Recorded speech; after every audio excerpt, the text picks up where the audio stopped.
Growing up, my twin sister Anna and I were very different. She was like the perfect daughter while I wasn't. Our dad was a serious professor, always focused on his work, and our mom was all about being a traditional housewife. They wanted us to be just like them, but I was more into band t-shirts and keeping to myself. Mom always compared me to Anna, who seemed to do everything right. She'd ask why I couldn't be more like her, especially when I showed up at breakfast with my headphones on. Anna, on the other hand, basked in Mom's praise. She'd wonder why it was so hard for me to dress nicely and smile. It felt like we were from different worlds. One Saturday, we had to attend one of Dad's boring faculty parties, which we couldn't skip. I decided to rebel in my own little way. I put on some heavy eyeliner and wore boots that definitely didn't fit the usual standards. "You're not going out like that, are you?" Mom caught me on the stairs, eyeing my boots like they were covered in mud. I shrugged, my usual defense. "Don't see why not," she sighed, that long sigh that meant I was the biggest disappointment in her perfectly ordered world. "Please, Eliza, just this once, can't you try to fit in? For once, pretend we're the perfect family." I shot back, tired of the same old argument. "It's not about pretending, it's about showing respect for your father," she argued, her voice getting sharper. Anna overheard and chimed in, her heels clicking on the hardwood floor. "Mom's right, Liz, it's not that hard to look decent. Why do you always have to make things difficult?" "Maybe I don't want to be a clone of you, Anna," I snapped, feeling my face heat up. I hated these arguments, hated being compared, but more than anything, I hated feeling like the odd one out in my own home. Dad appeared at the bottom of the stairs, looking serious. "Eliza, go change now. We're leaving in 10 minutes, he said firmly. His tone didn't allow for any argument. He didn't need to raise his voice. The disappointment in his eyes was enough to make me obey. I marched back to my room to swap my boots for boring flats and wipe away half my eyeliner. As we drove to the party, the car was silent except for the classical music Dad insisted on playing because it was calming. I stared out the window, watching the trees blur past. In that moment, I promised myself someday I'd live a life where no one could tell me what to wear, how to act, or who to be. Someday, I'd be free from the echo of these expectations.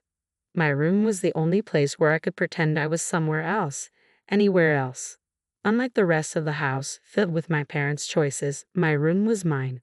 It wasn't much, just 4 walls covered in sketches and music posters, but it was my escape from the reality of my family's expectations. One evening, as I was trying to lose myself in a playlist of my favorite bands, Dad knocked and marched into my room. His face was set in a familiar frown. "Eliza, turn that noise down, and why haven't you studied with Anna today? You know you both have exams coming up," he said, his voice stern. I pulled out one earbud and looked up at him, trying to keep my voice steady. "I've been studying, just not with Anna. I learn better on my own," I explained. Dad shook his head, clearly not convinced. "You know the rules. Your sister gets good grades, and you should be doing the same." "It's not about making things difficult," I said, feeling frustrated. "I just don't see why I have to follow Anna's way of doing everything. Can't I have my own way of studying?" He didn't respond to that, just shifted his complaint. "And those friends of yours, I saw you with them at the cafe yesterday. I don't think they're a good influence. You should be spending time with the daughters of my colleagues. They're more suitable." My temper rose. "Suitable for what? For you?" "Because they talk about economics and pretend to enjoy those boring university gatherings." Before he could answer, Mom appeared at the doorway, her voice sharp as she joined in. "Eliza, your father is right. Those girls are from good families. They know how to behave. They're the kind of friends you should want." I stood up, facing both of them. "What if I don't want friends who are picked for me? What if I want to choose my own friends, choose what I study, or even what I want to be?" I exclaimed. Mom's response was final. "That's enough, Eliza. You know your future is with the university. Your father has made sure of that. And after you graduate, you'll need to start thinking about settling down." The words "settling down" hung in the air like a life sentence. "You mean start thinking about being someone's wife like Anna is? Is that all you think I'm meant for?" Mom's face softened slightly, but her voice remained firm. "We want what's best for you. Following the path we've set out will give you a good life." "A good life," I repeated, the bitterness evident in my tone. "Is it a good life if it's someone else's idea of good?" No one answered. They didn't need to. We all knew there was no point in arguing. They had their plans, and they expected me to fall in line, just like Anna. Anna and I were like 2 sides of the same coin, always together but never on the same page. At university, where Dad taught, the differences between us grew even more obvious. She was into business management, the golden child, always nodding along in lectures, asking smart questions that made professors appreciate her. Meanwhile, I was stuck in the same program, but it felt like wearing a shoe on the wrong foot. Awkward, uncomfortable, and just plain wrong. One afternoon, as I trudged through a mountain of textbooks in the library, Anna breezed in, her notes organized, her smile ready. "Hey Liz, are you coming to the study group tonight? Professor Hall mentioned he's dropping by. Could be good for us to show face," she said, her tone light but insistent. I glanced up, feeling the weight of her expectations. "No, I don't think so. Those things aren't really my scene, you know," I replied. She frowned, placing her books down with a thud that matched her disapproval. "It's not about it being your scene, Liz. It's about making the right impressions. You need to start taking this seriously. We're graduating soon." I shrugged, turning back to my notes. "I am taking it seriously, just not in a way that makes me miserable. Why bother pretending? Because, Liz, sometimes you have to play the game to get ahead. You think I like all of this?" She gestured around at her perfectly tabbed textbooks and color-coded notes. "It's not about liking it, it's about doing what's necessary." I shook my head, pushing back my chair with a scrape. "Well, maybe I'm tired of doing what's necessary according to everyone else. Did you ever think of that?" Her voice softened, but her eyes were steel. "Liz, I'm just trying to look out for you. It's not going to be around to sort things out forever. What are you going to do if you keep alienating everyone? Maybe I'll figure it out on my own. Maybe I don't need to follow Dad's roadmap or yours." I shot back, feeling a surge of defiance. Anna sighed, her frustration clear. "You're so stubborn. Just try it, okay? For me, if not for yourself. Show up tonight. Talk to Professor Hall. It won't kill you," Anna urged. I looked at her, really looked at her, and saw not just my annoyingly perfect sister, but someone who actually cared in her own way. "Fine, I'll think about it," I conceded, not ready to promise more. "Thank you," she said, her smile returning. "It's not that bad, you know. You might even like it if you gave it a chance." "Doped it," I muttered, but I knew I'd lost this round. For Anna, I'd show up, sit through another boring discussion, and nod at the right times. It was just a few hours, I told myself. How bad could it be? As it turned out, not as bad as I thought. Professor Hall was surprisingly interesting when he wasn't lecturing from a podium. I even asked a question which earned a shocked but pleased look from Anna. Later, as we walked back to our dorm, Anna nudged me. "See? Not so terrible, right?" That fragile peace didn't last long, however. In our last year, Anna introduced us to her fiancé, a lawyer 10 years her senior, already well established and exactly what our parents dreamed of. Mom and Dad were over the moon, praising Anna for making such a smart match, and immediately turned their expectant eyes on me. "Now, Eliza, it's your turn to find someone suitable," Dad said one evening over dinner, his tone implying that my time was running out. Mom nodded enthusiastically, already planning out my life as if it were another one of her well-organized home projects. "Think about your future, dear. Someone who can provide for you, who has a good standing." I remember staring at my plate, feeling the walls close in. Anna's wedding was meticulously planned down to the last detail by Mom, from the bridesmaids' dresses to the floral arrangements, showcasing her perfect vision of family prestige.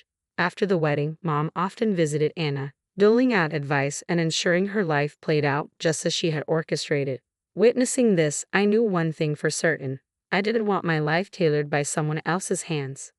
One day, I was walking down the street, lost in thoughts of how to escape the life my parents envisioned for me when I heard the deep rumble of a motorcycle approaching. Curiosity pulled me toward the sound. That's when I saw him, Jake, with his leather jacket and carefree smile, pulling up beside me. "You look like you need a ride," he called over the roar of the engine, a playful twinkle in his eyes. I hesitated, glancing back towards the path home and at his outstretched hand. What did I have to lose?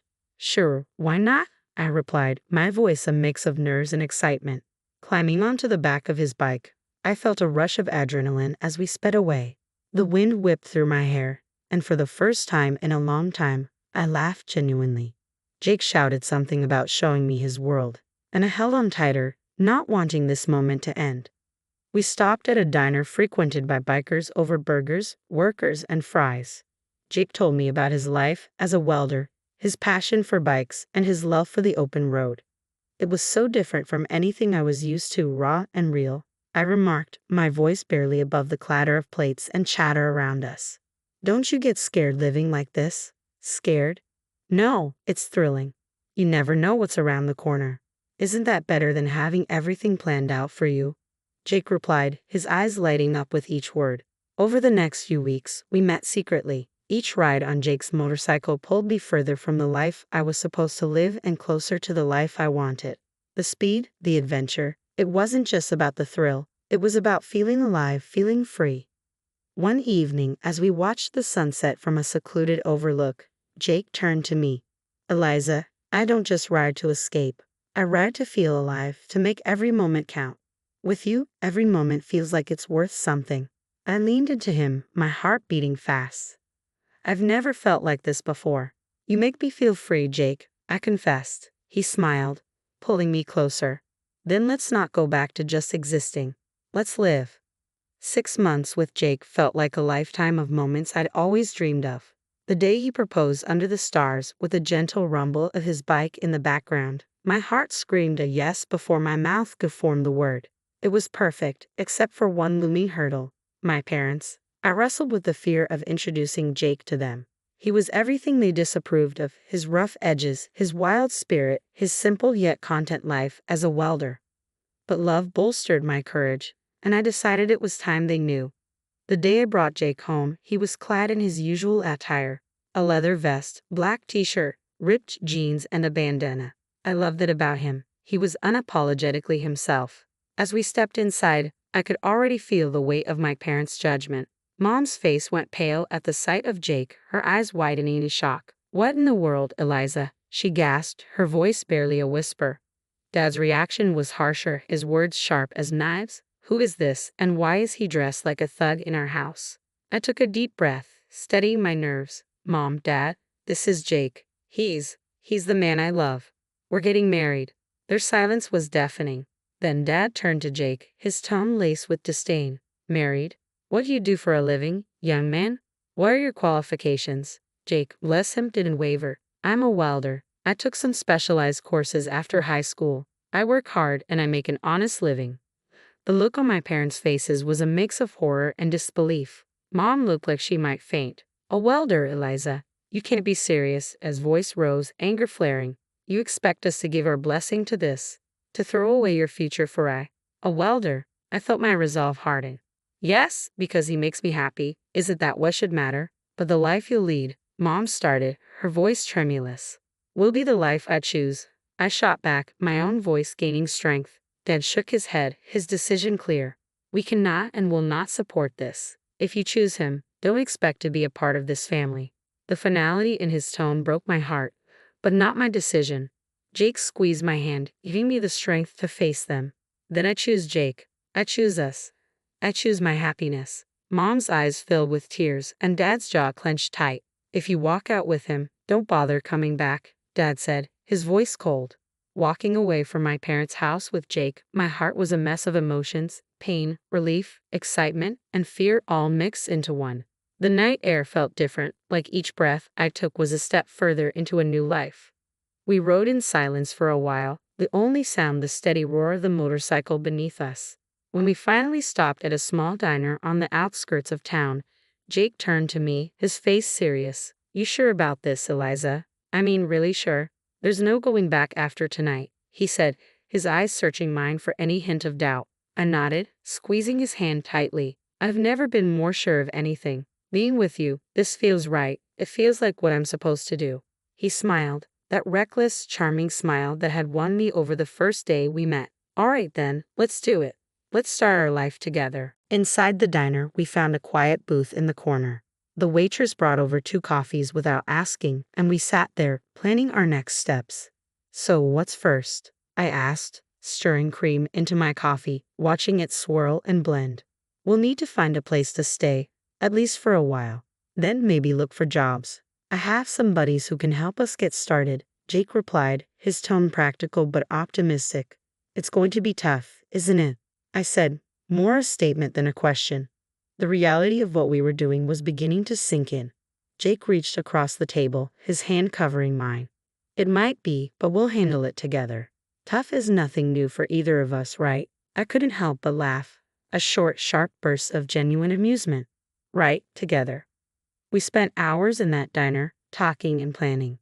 Every so often, Jake would throw out an idea that sounded so wild, so free, that it made my heart jump. And maybe one day we'll save enough to take that road trip across the country. Just you, me, and the open road. I like that, I said, allowing myself to dream bigger than I had ever dared. Riding back into the city, we began our search. The next weeks were a blur of activity. We found a small apartment on the edge of town. Nothing fancy, but it was ours. Jake found work at a local garage, and I picked up shifts at a nearby diner. Life was hard, but it was ours. We made do with what we had, and every night when we came home to each other, it felt like we had everything. Months later, we decided it was time to make it official and got married in a small, intimate ceremony. I held on to a sliver of hope that my family would show up, that they would see how happy I was and let go of their prejudices. But the chairs reserved for them remained empty and no congratulatory messages came. Despite the sting of their absence, the day was perfect because it was ours. Over time, I grew incredibly close to Jake's mom. She welcomed me with open arms, calling me her daughter, filling in the gaps left by my own family. Her warmth and acceptance healed some of the wounds left by my parents' rejection. Things were finally looking up for Jake and me. After he completed additional diving training and became a certified underwater welder, his income shot up to $150,000 a year. That change made a world of difference.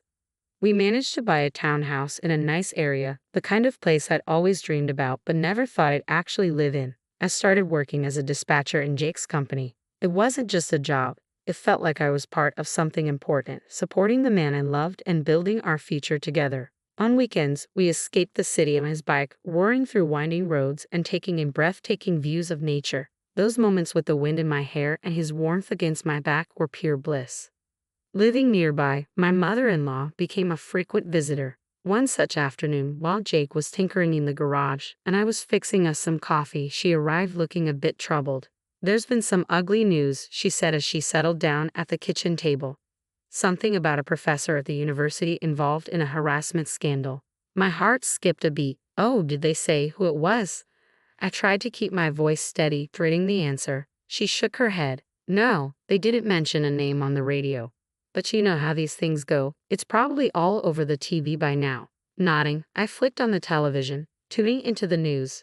Sure enough, there was a report on the scandal, and as I had feared, my father's face appeared on the screen. The anchor detailed accusations against him, and I felt a cold wave of disbelief wash over me. Turning off the TV, I sat down heavily, trying to process the news. Jake came in, wiping his hands on a rag, and saw my face. "What's wrong, babe?" he asked, his brow furrowed in concern. I swallowed hard, my voice barely a whisper.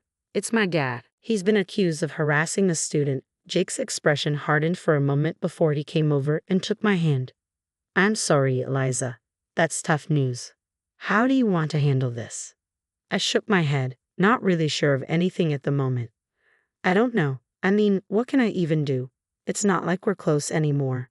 He squeezed my hand, understanding. "Whatever you need, I'm here for you. We don't have to figure it all out right now." I decided to wait and see how things unfolded before making any moves. Whatever decision I made, I knew I'd have Jake by my side, and that was the reassurance I needed to face whatever came next. Life had been peaceful until that unexpected afternoon at work when a familiar car pulled into the parking lot. I hadn't seen my parents in a long while, and the sight of them stirred up a mix of emotions I thought I had put to rest. Both of them looked dramatically changed. The scandal had taken its toll. Mom had lost a lot of weight and looked years older, while Dad appeared broken, a shadow of the stern man he once was. My mother spotted me and rushed over, arms open as if nothing had happened, as if years of distance and disapproval could be bridged in an instant. But I couldn't embrace her, not now. Instead, I stepped back and took Jake's hand, looking for strength in his presence. "Eliza, it was so hard to find you," Mom said, her voice cracking with emotion. Dad, ever the gruff one, cut to the chase, his voice harsh and bitter. "I was accused unfairly, you know. I went to your sister's husband for help, but that bloodsucker wanted a fortune. Your sister sided with him, and now they've kicked us out. We need your help." I stared at them, disbelief and anger swirling inside me. Help? After all these years, you show up and demand help. We have nowhere else to go. Mom's voice was desperate. They've disowned us too. We thought maybe we could stay with you. I almost laughed at the absurdity. Stay with me? After you disowned me, you made it clear I wasn't your daughter anymore. Dad's face turned red, his old temper flaring up.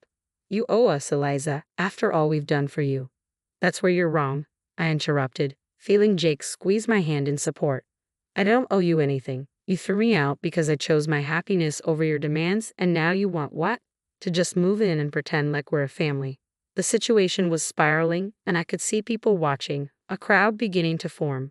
Mom started to cry, her sobs loud and attracting even more attention. You're being ungrateful after everything we've done for you, she accused through her tears.